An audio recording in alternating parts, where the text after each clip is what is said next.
Bismillahirrahmanirrahim. Assalamualaikum warahmatullahi wabarakatuh.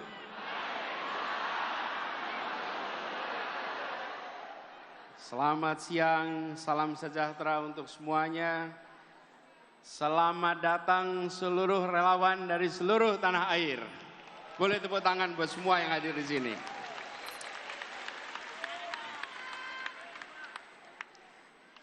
Yang saya hormati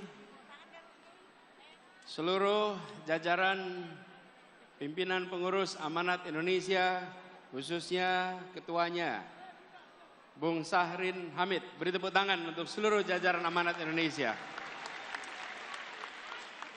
Yang saya hormati, hadir bersama kita, Ketua Umum Partai Demokrat, Mas Ahaye. Beri tepuk tangan untuk Mas Ahaye.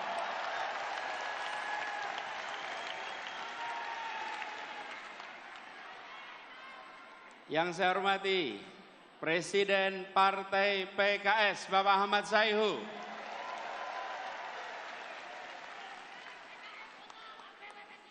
Dan juga Wakil Ketua Umum Partai Nasdem, Bapak Ahmad Ali.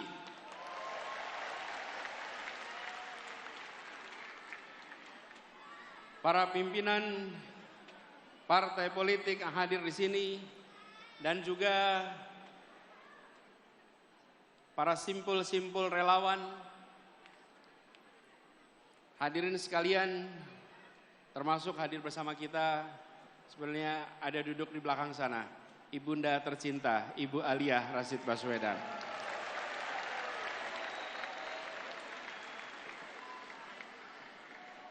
Alhamdulillah, senang sekali pada hari ini bisa berjumpa dengan teman-teman semua.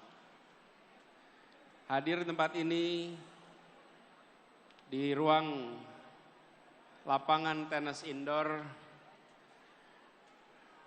nampaknya jumlah yang hadir lebih banyak daripada yang diduga. Barangkali berikutnya kita bisa pakai Jakarta International Stadium.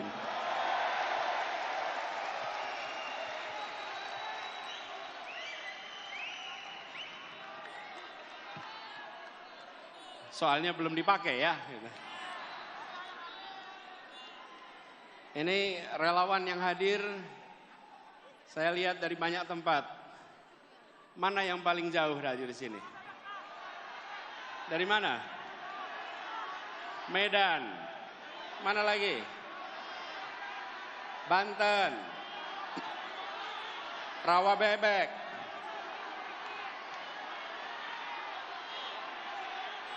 Sukabumi, Kalimantan, Ambon, Cirebon, mana? Pekanbaru, Aceh,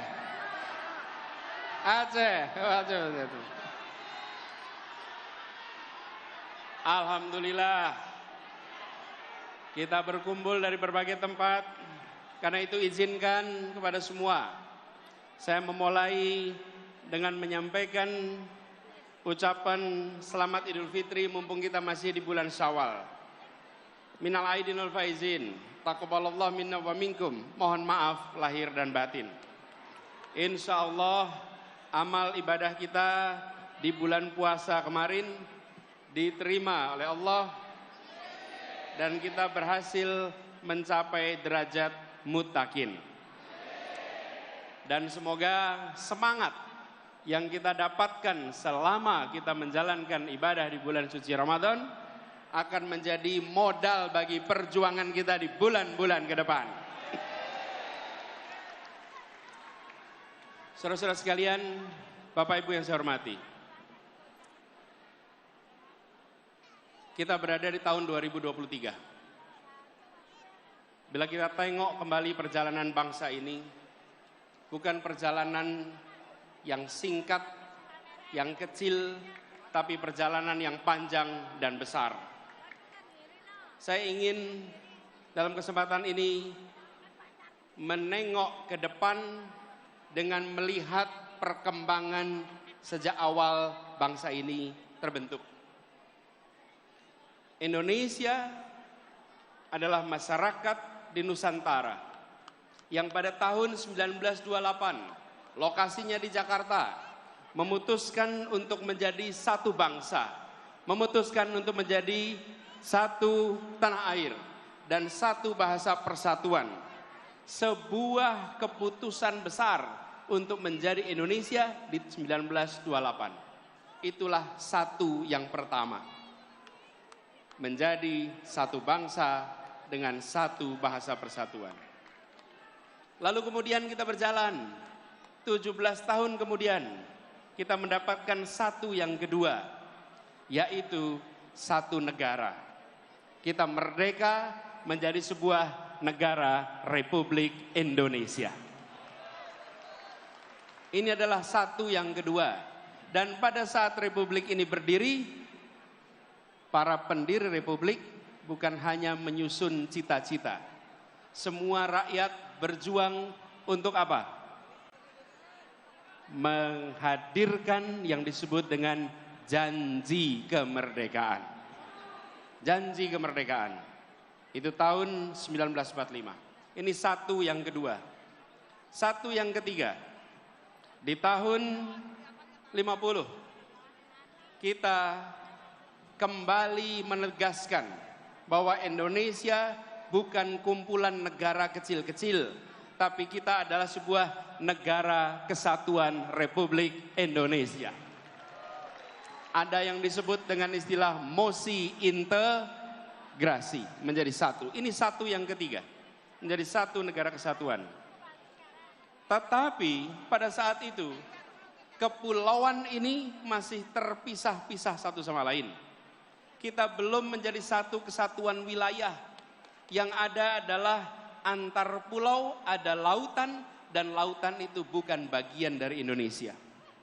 Karena itu kemudian tahun 57 ada yang disebut sebagai Deklarasi Juanda, yang menyatakan bahwa seluruh wilayah air di dalam bagian dari negara Indonesia dijadikan sebagai satu teritori. Tahun 57. Tapi perjuangannya tidak sebentar.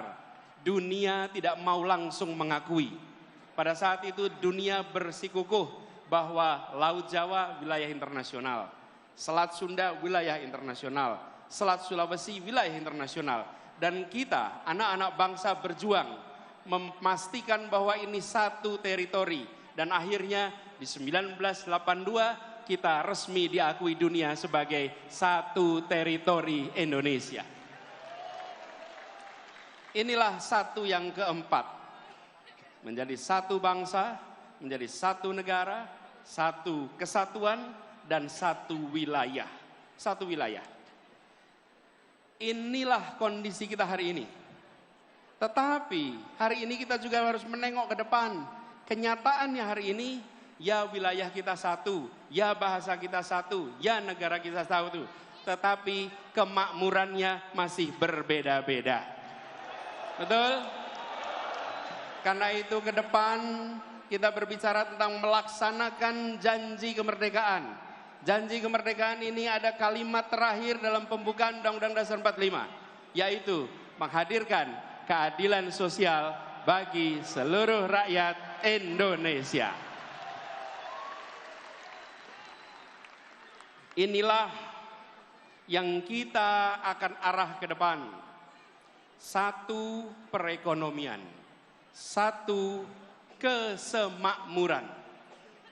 Bukan kemakmuran tinggi di satu kota dan rendah di wilayah lain.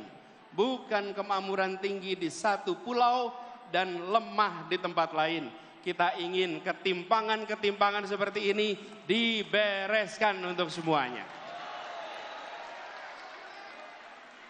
Apa itu satu kesemakmuran? Satu kemakmuran. Satu kesemakmuran. Izinkan saya cerita pengalaman kami di Jakarta. Bapak Ibu sekalian yang tinggal di Jakarta, Jakarta ini terdiri dari berapa kabupaten kota? 6. 5 di daratan, 1 di kepulauan.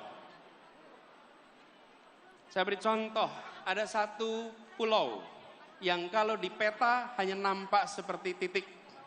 Di situ disebut sebagai sang penjaga utara. Pulau ini selama sejak kemerdekaan hingga akhir-akhir ini adalah pulau yang jauh di depan dari daratan Jakarta. Lokasi pulaunya lebih dekat ke Sumatera daripada ke dermaga Sunda Kelapa. Lebih dekat ke Sumatera, tapi dia bagian dari Jakarta. Dan di pulau ini puluhan tahun tanpa listrik, puluhan tahun kesulitan air bersih, puluhan tahun hanya sesekali kapal melintas. Namanya Pulau Sebira. Bila kita menyaksikan Jakarta hanya sebagai urusan daratan, maka tempat ini akan terus-menerus dibiarkan. Pendekatan kita adalah Jakarta harus satu kesemakmuran. Apa yang terjadi? Dibangun pulau itu. Dikirimkan pesan kepada semua. 11 pulau yang berada di luar daratan Jakarta, mereka sekarang kini semua menikmati listrik lengkap, air bersih lengkap, akses kesehatan lengkap, akses pendidikan lengkap. Ini adalah komitmen kita bahwa berada dalam sebuah wilayah yang sama, teritori yang sama, kita harus bisa satu kesemakmuran. Dan ketika ini diterapkan, prinsip kita adalah begini.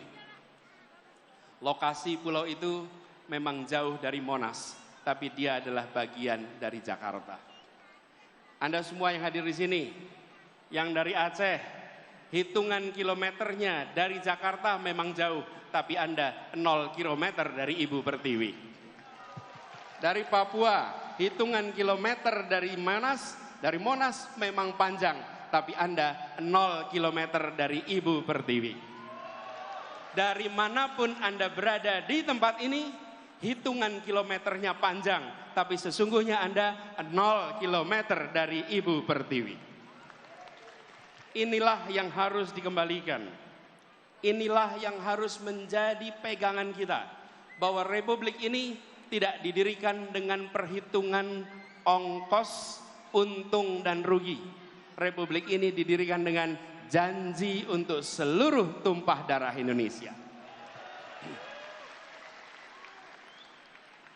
Jadi kita berbicara tentang Indonesia ke depan, berbicara tentang Indonesia yang satu kesemakmuran, bukan Indonesia yang terpisahkan karena jejak kesejahteraan yang berbeda-beda. Prinsip yang kita dorong adalah pertumbuhan yang berkualitas, bukan semata-mata pertumbuhan yang angkanya tinggi. Pertumbuhan yang angkanya tinggi tapi tidak berkualitas tidak dirasakan oleh rakyat kebanyakan. Apa itu pertumbuhan yang berkualitas? Pertumbuhan yang berkualitas adalah pertumbuhan ekonomi yang tumbuhnya dirasakan oleh semua. Yang pemerataan beriring bersama dengan pertumbuhan. Ada pertumbuhan yang begitu tinggi tetapi rakyatnya tidak merasakan. Kenapa? Karena hanya ada 1-2 sektor yang tumbuh utama, yang lain hanya menonton dari rumahnya masing-masing. Inilah yang kita ingin jangkau semuanya. Kemudian kita tahu negeri ini punya begitu banyak peluang. Dan pemerintah harus memastikan bahwa sumber daya yang diberikan oleh pemerintah untuk rakyatnya adalah sumber daya yang tepat. Kita menghadapi tantangan lingkungan hidup. Itu menjadi kenyataan bagi kita. Solusi menghadapi masalah lingkungan hidup, apalagi soal polusi udara, bukanlah terletak di dalam subsidi untuk mobil listrik. Yang pemilik mobil listriknya adalah mereka-mereka yang tidak membutuhkan subsidi. Betul? Kalau kita hitung, apalagi ini contoh, ketika sampai pada mobil listrik, emisi karbon mobil listrik per kapita per kilometer sesungguhnya lebih tinggi daripada emisi karbon bis berbahan bakar minyak. Emisi per kilometer per kapita. untuk mobil listrik dibandingkan dengan bis berbasis BBM. Kenapa itu bisa terjadi?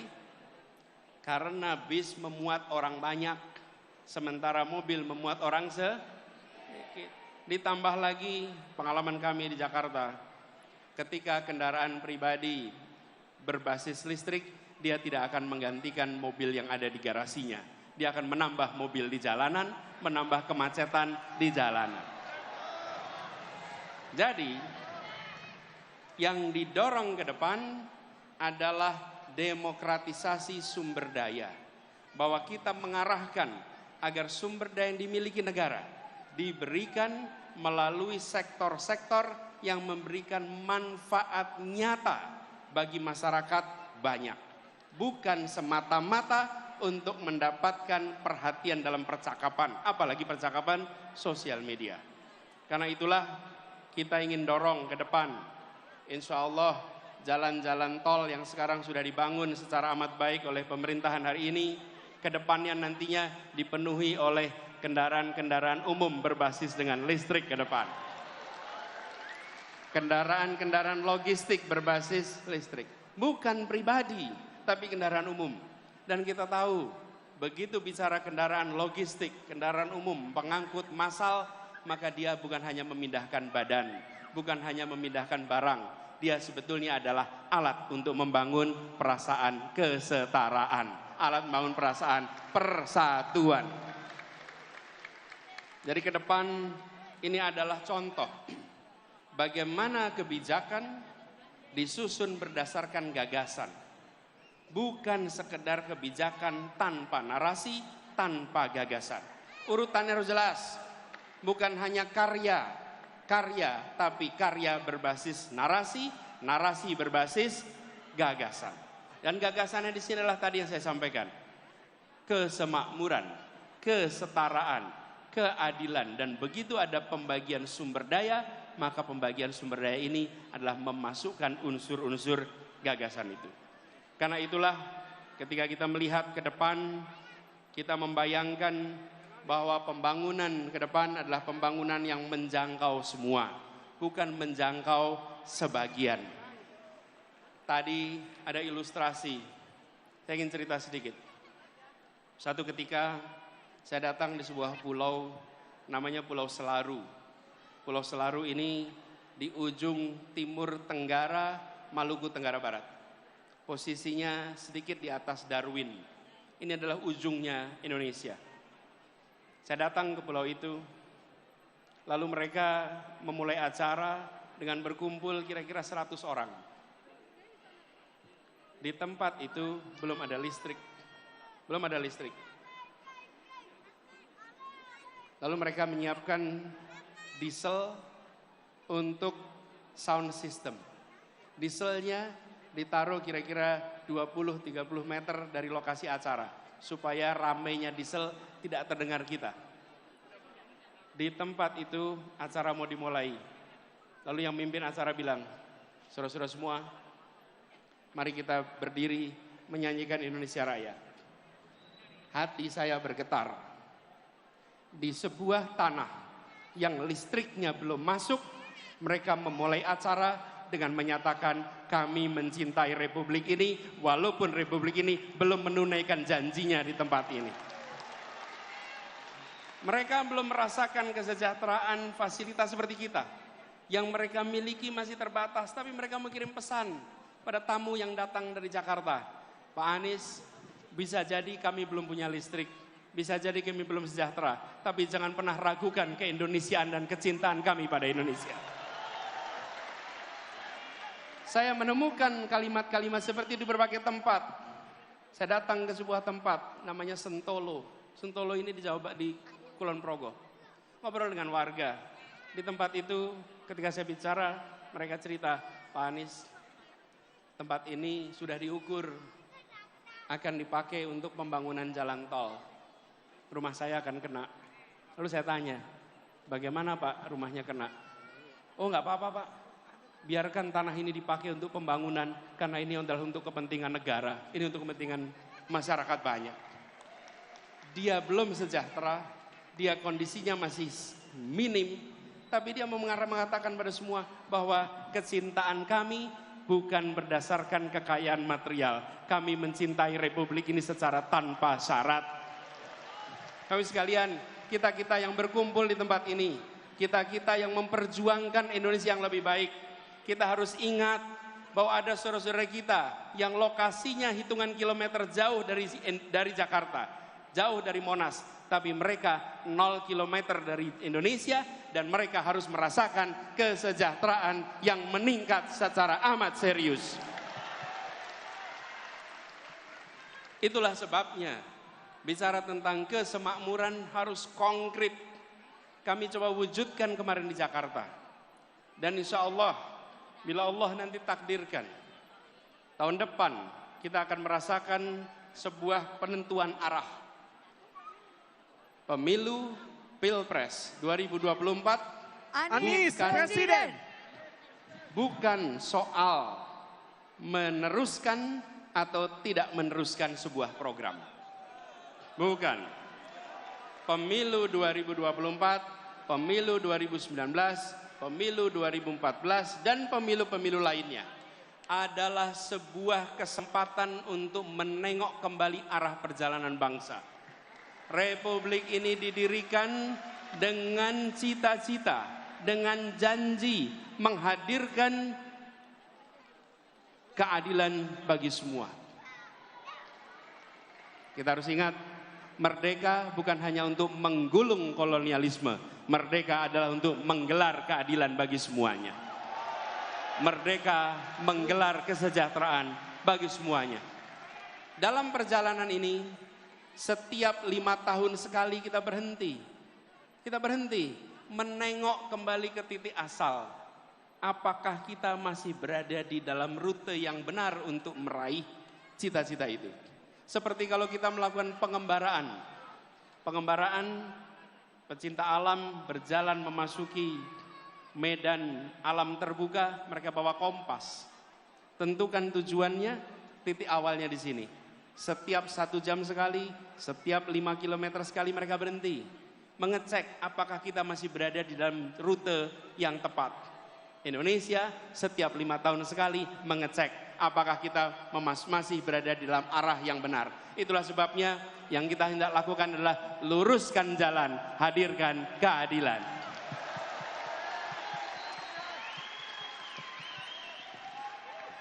Teman-teman semua, para relawan dan semua simpatisan pendukung yang saya hormati.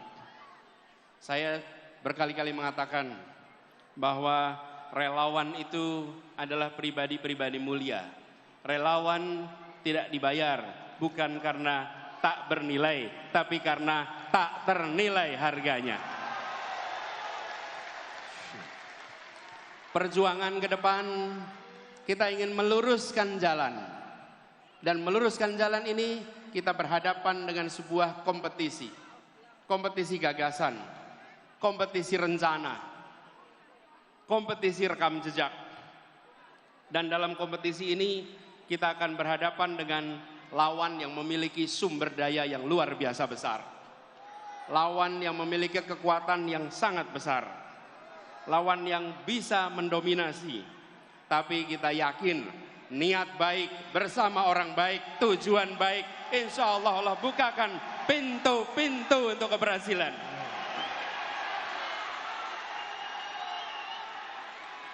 Kita tidak pernah gentar dengan ukuran material. Kita akan tunjukkan kekuatan spiritual yang kita miliki untuk meraih yang dijanjikan Republik ini. Ini bukan tentang satu orang. Ini bukan tentang satu partai, ini adalah tentang nasib masa depan bangsa kita dan anak-anak dari bangsa kita. Jaga kemuliaan perjuangan ini, jaga kehormatan perjuangan ini. Kirimkan pesan-pesan yang mempersatukan, kirimkan pesan-pesan yang menunjukkan bahwa kami tidak jual murah idealisme itu. Kami junjung tinggi idealisme itu. Tunjukkan bahwa kita punya rekam jejak yang baik. punya rekam gagasan yang baik, punya rekam karya yang baik. Karena kita punya itu semua, kita tidak perlu berbohong. Kita tunjukkan kenyataan. Bila rekam jejak kita bermasalah, bila rekam gagasan kita bermasalah, bila rekam karya bermasalah, baru di situ ada kebohongan-kebohongan. Betul? Karena itu kalau kita menyaksikan ada kebohongan di produksi, sebenarnya itu adalah cerminan rasa tidak percaya diri atas yang dimiliki. Jadi kita tidak perlu memproduksi kebohongan, tidak perlu memproduksi itu semua. Tunjukkan kenyataan dan biarkan kenyataan memenangkan pertarungan gagasan, memenangkan pertarungan rekam jejak, memenangkan pertarungan karya.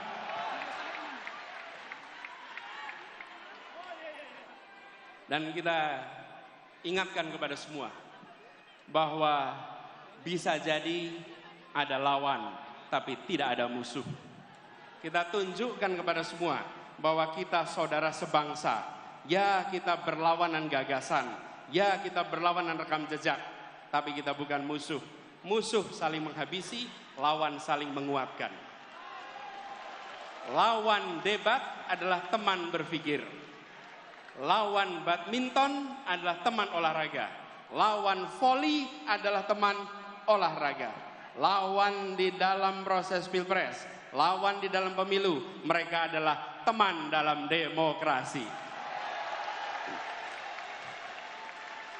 Dan kita kirimkan pesan kepada semua, ini demokrasi modern.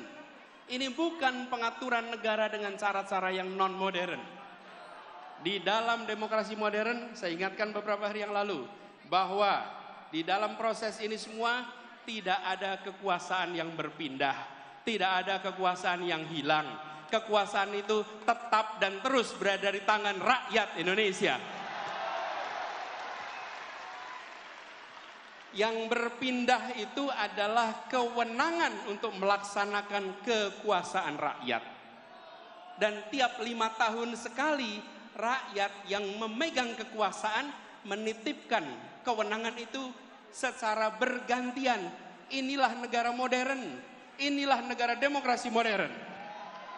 Karena itu, bila ada yang berpandangan khawatir kehilangan kekuasaan, maka sesungguhnya dia tidak paham prinsip-prinsip dasar demokrasi.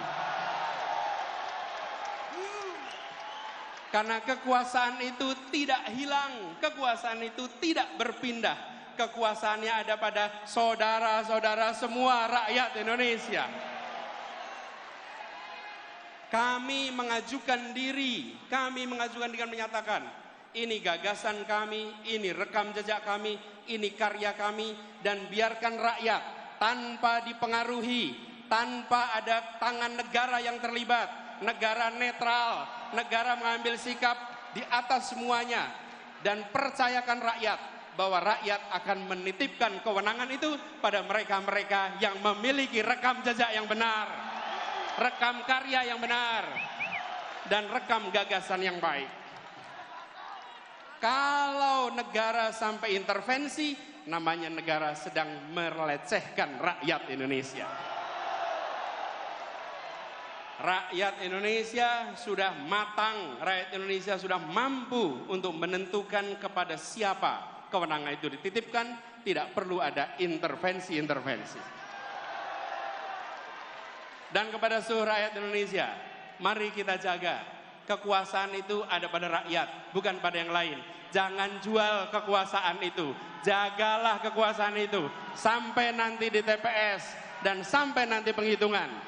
Bahwa ini bukan sekedar statistik hitungan, ini adalah hak saya untuk menentukan masa depan perjalanan bangsa ini. Ini memberikan pesan kepada semua bahwa Indonesia adalah negara demokrasi modern yang dunia boleh menengok. Dan kita kirimkan pesan pada semua.